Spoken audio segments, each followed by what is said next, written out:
Bismillahirrahmanirrahim. Assalamualaikum warahmatullahi wabarakatuh. Jumpa lagi dengan saya Dayudin dalam kajian linguistik umum. Pada pertemuan yang lalu sudah kita jelaskan bahwa objek kajian linguistik adalah bahasa manusia yang berupa bunyi, kemudian yang mengandung makna. Ini dua kata kunci yang penting dalam kajian bahasa yang diakui oleh linguistik. Pertama, bahwa bahasa itu ada unsur bunyinya. Yang kedua, harus ada unsur maknanya. Kedua hal ini tidak bisa dipisahkan. Sehingga bisa kita katakan bahwa bahasa itu terdiri dari dua aspek, yaitu aspek bunyi dan aspek makna. Yang dengan istilah lain ada istilah petanda, penanda, signifian, signifier, sound, dan makna. Nah, untuk membahas kedua ilmu ini, linguistik harus mempunyai ilmu. Ilmu apa saja? Yaitu ilmu bunyi dan ilmu makna. Dengan kata lain, jika kita menguasai kedua bidang ilmu ini, yaitu ilmu bunyi dan ilmu makna, maka insya Allah kita akan bisa memahami maksud atau arti dari sebuah bahasa. Namun karena banyaknya permasalahan yang terdapat di dalam bahasa yang harus dibicarakan oleh ilmu bunyi dan ilmu makna ini, maka kemudian para linguis membagi ilmu makna dan ilmu bunyi ini menjadi 5 bidang ilmu lain. Yaitu pertama fonetik atau fonologi, kemudian morfologi, sintaks, semantik, dan pragmatik. Yang kemudian kelima bidang ilmu ini sering disebut sebagai tataran linguistik. Ya, dengan catatan tentu di sini linguistiknya linguistik mikro. Tataran bunyi, tataran morfem kata, tataran hubungan antar kata, kemudian tataran makna, dan tataran tujuan atau maksud dari sebuah ungkapan. Kita pahami pertama bahwa fonetik atau fonologi itu adalah ilmu tentang bunyi atau ilmu yang membahas bunyi bahasa. Yang kedua, morfologi itu ilmu yang membahas tentang morfem dan kata. Mungkin di antara kalian ada yang baru mendengar istilah morfem. Insya Allah nanti kita akan bahas apa itu morfem dan apa bedanya dengan kata. Selanjutnya adalah sintaks atau sintaksis. Ya, ilmu ini mengkaji tentang gabungan atau hubungan antar kata dengan kata lain. Misalkan antar kata ilmu dengan kata tentang, antara tentang dengan gabungan, gabungan dengan kata. Ini apa nih hubungannya? Ya. Hubungan-hubungan ini itu dibahas oleh ilmu yang disebut sintak atau sintaksis. Selanjutnya ada semantik, ya, yaitu ilmu yang khusus mengkaji tentang arti atau makna. Yang terakhir adalah pragmatik, yaitu ilmu yang membahas tentang maksud atau maksud sebuah ujaran. Untuk mempermudah pemahaman ini, ya, saya kasih ilustrasi firman Allah ini yang kita temukan dalam Al-Quran. Allah bertanya kepada Nabi Musa, "Wa ma tilka biyaminika ya Musa?" Ya. Kemudian Nabi Musa menjawab, "Hiya asaya atawaqqu 'alaiha wa ahussu biha 'ala ghanami wa liya fiha ma'arib ukhra." Allah bertanya. Kenapa Allah bertanya? Padahal Allah itu Maha tahu, mestinya tidak usah bertanya. Dan Nabi Musa yakin bahwa Allah tahu apa yang dipegang oleh Nabi Musa. Tapi Nabi Musa tidak menjawabnya, misalkan, "Ya Allah, Engkau lebih tahu apa yang ada di tangan aku." Tidak.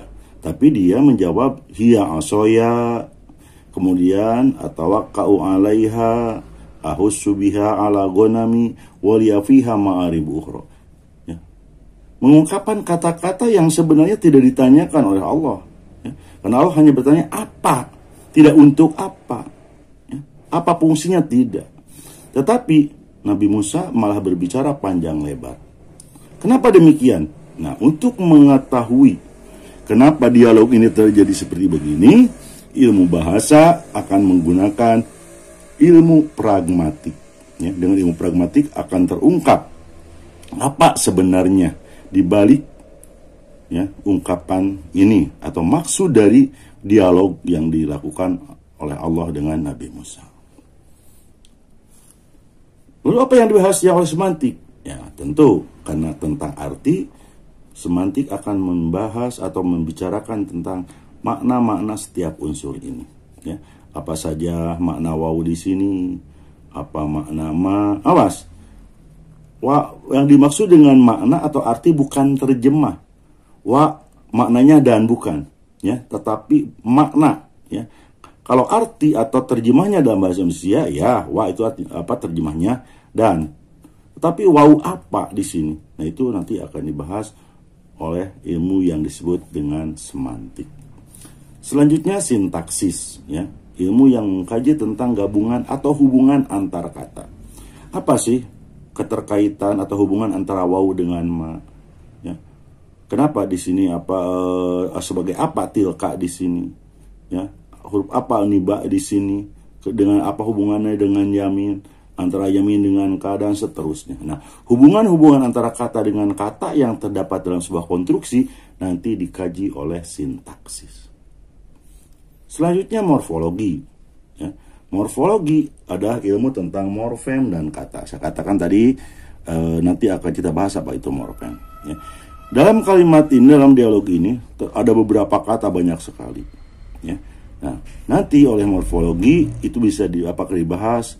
Apa jenis katanya apa, apakah ini isim atau fi'il atau hara, kemudian fi'ilnya jenis apa, gitu kan, kenapa kola tidak kowala dan lain sebagainya, maknanya apa. Nah, itu akan dibahas oleh ilmu yang disebut dengan morfologi. Yang terakhir adalah fonetik atau fonologi. Tentang apa bedanya antara fonetik dan fonologi nanti akan kita bahas.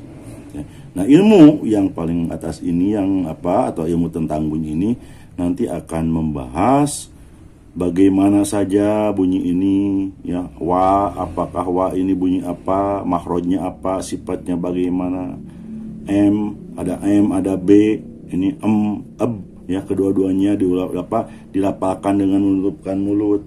Ya, apa bedanya antara m dengan b, antara mim dengan ba, ya. Apa bedanya antara mim dengan nun dan lain sebagainya. Nah, tentang bunyi-bunyi itu, ya, tentang bunyi-bunyi huruf itu nanti akan diceritakan atau akan dibahas atau akan dikaji oleh ilmu yang disebut dengan fonetik atau fonologi. Dari 5 ilmu yang kita sebut sebagai tataran linguistik itu, kita mulai satu-satu. Kita coba untuk mengkaji ilmu bunyi.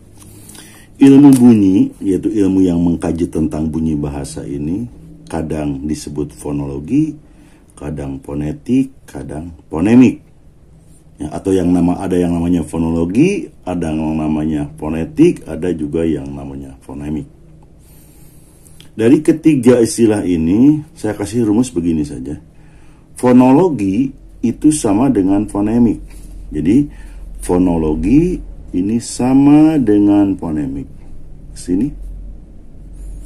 Sementara fonetik itu tidak sama dengan fonologi. Dan fonetik juga tidak sama dengan fonemik. Tapi kalau kita lihat semuanya ada fon, di sini juga ada fon, di sini juga ada fon. Fonologi, fonetik, fonemik.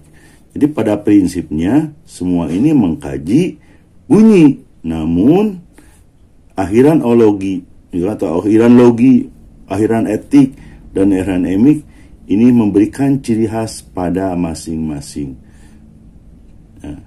Namun karena tadi saya menyamakan antara fonologi dengan fonemik, maka kita katakan saja bahwa ilmu bunyi ini ada 2 jenis, pertama fonetik, kedua fonologi atau fonemik.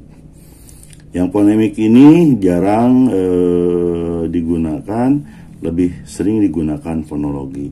Oleh sebab itu, istilah fonetik dan fonologi itu lebih terkenal ketimbang fonetik dan fonemik. Apa saja yang akan dipelajarinya? Ya, sekali lagi saya katakan yang dipelajarinya adalah bunyi. Sebagai contoh saja, ada ini tak, kap, tak, ba. Bisa jadi dibacanya tak tubuh, atau mungkin juga bahasa yang lain. Dibacanya lain. Ada ya, kap, tak, ba. Bisa dibaca ya tubuh. Kalau kemudian saya hitung satu persatu, ya, 1 ya, 2 a, 3 k, 4 ta, t, 5 u, 6 ya, 6b, 7 u. 1 2 3 4 5 6 7, ada 7.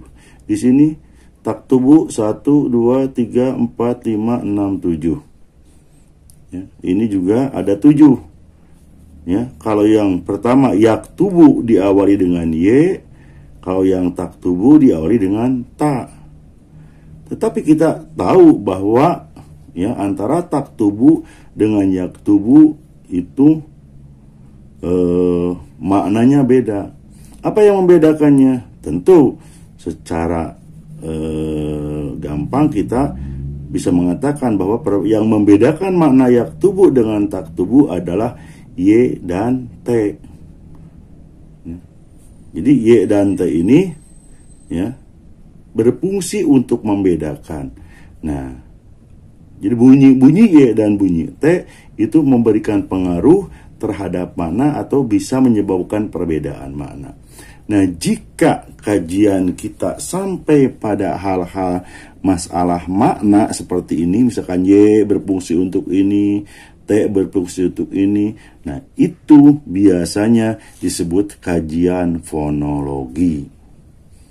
Tetapi kalau pertanyaan kita atau kajian kita hanya berbicara tentang bahwa Y adalah huruf yang diucapkan oleh apa? Misalkan tengah lidah dengan langit-langit.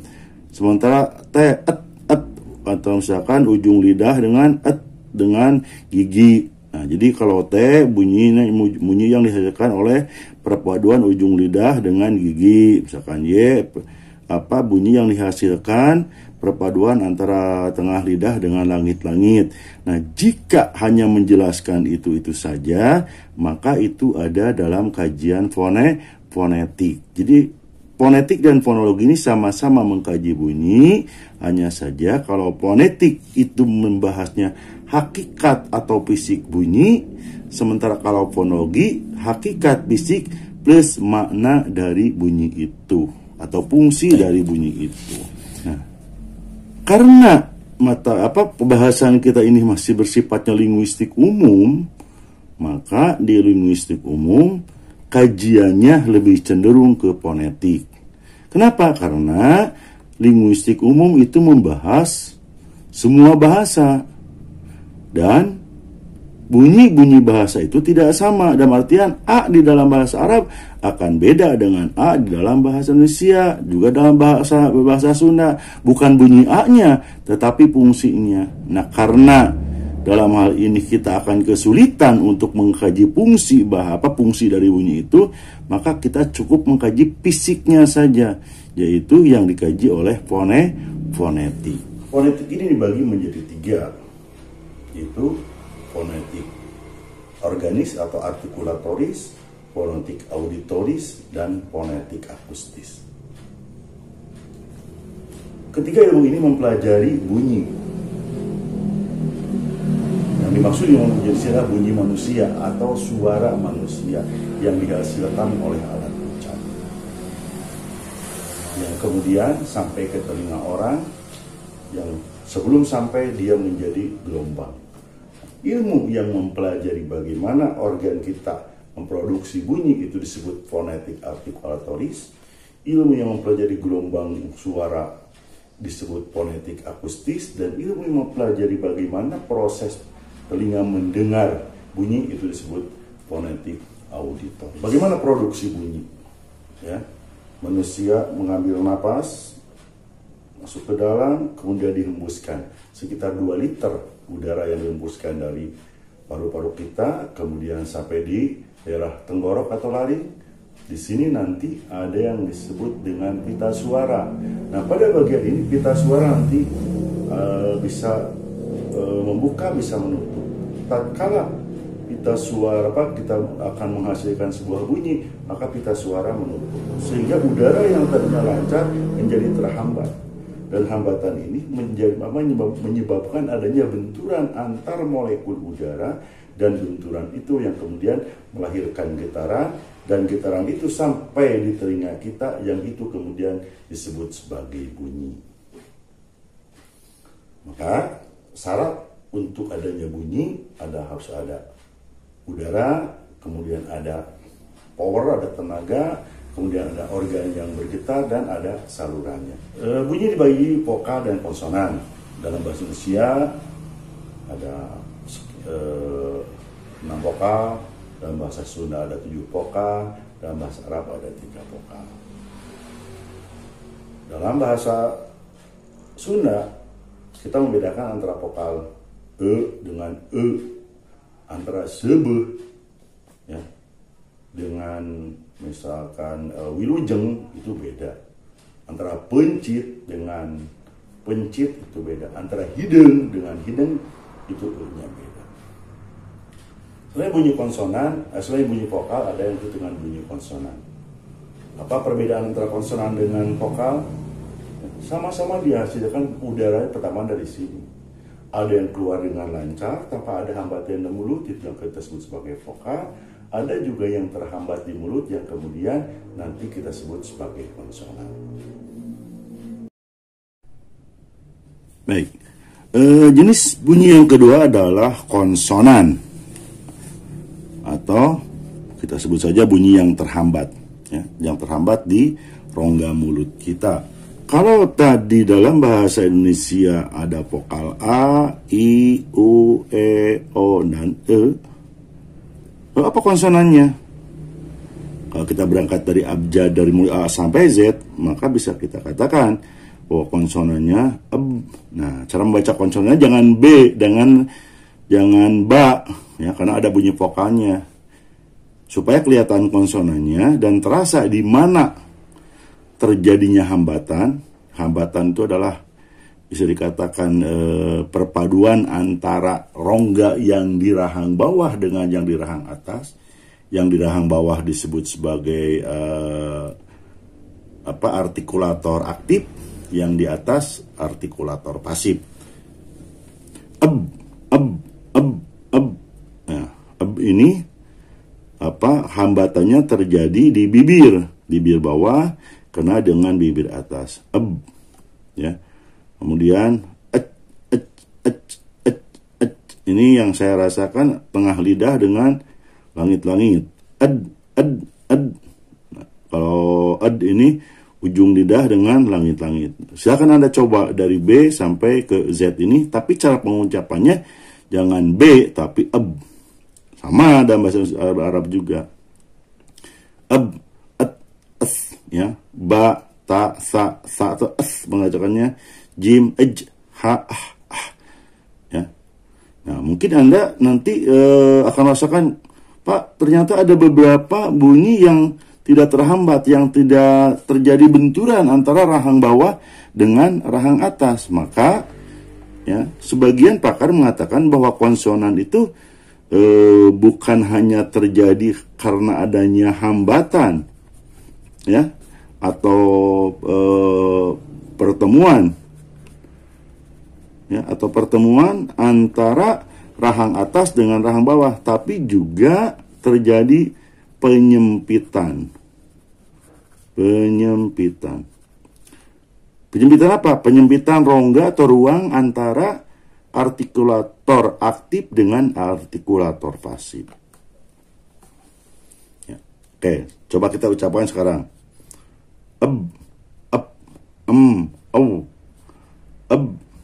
Di bibir, juga bibir, juga bibir, juga yang kita rasakan ada di bibir sedikit.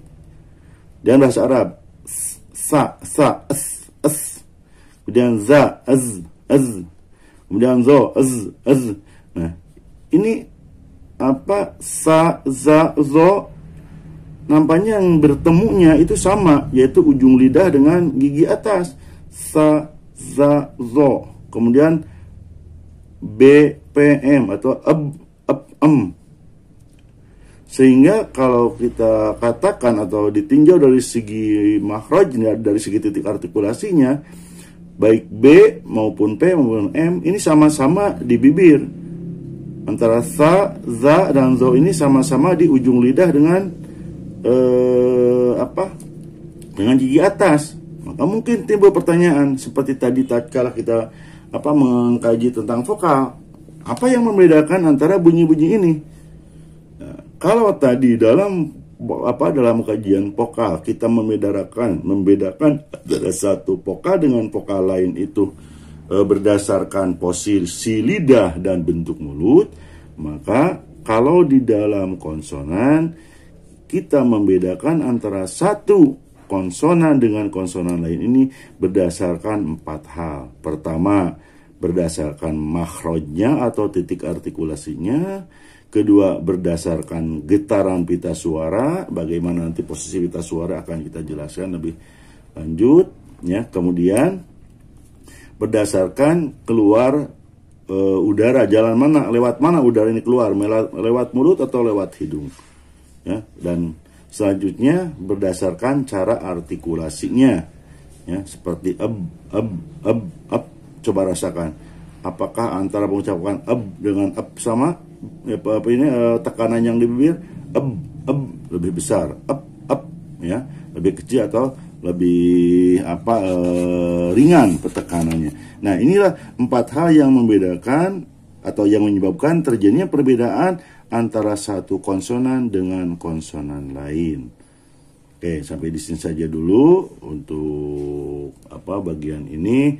Insya Allah kemudian nanti kita akan berbicara tentang vokal dan konsonan ini lebih luas dengan melihat bagian-bagian atau makhraj-makhrajnya apa saja, kemudian bagaimana getaran pita suaranya, kemana udara itu mengalir, dan bagaimana cara artikulasinya. Pertemuan kita untuk kali ini mudah-mudahan Allah SWT memberikan ilmunya kepada kita sehingga kita bisa memanfaatkan ilmu ini, terutama bagi kalian yang beragama Islam, untuk mempelajari sumber-sumber hukum kita, yaitu Al-Quran dan Al-Hadis. Assalamualaikum warahmatullahi wabarakatuh.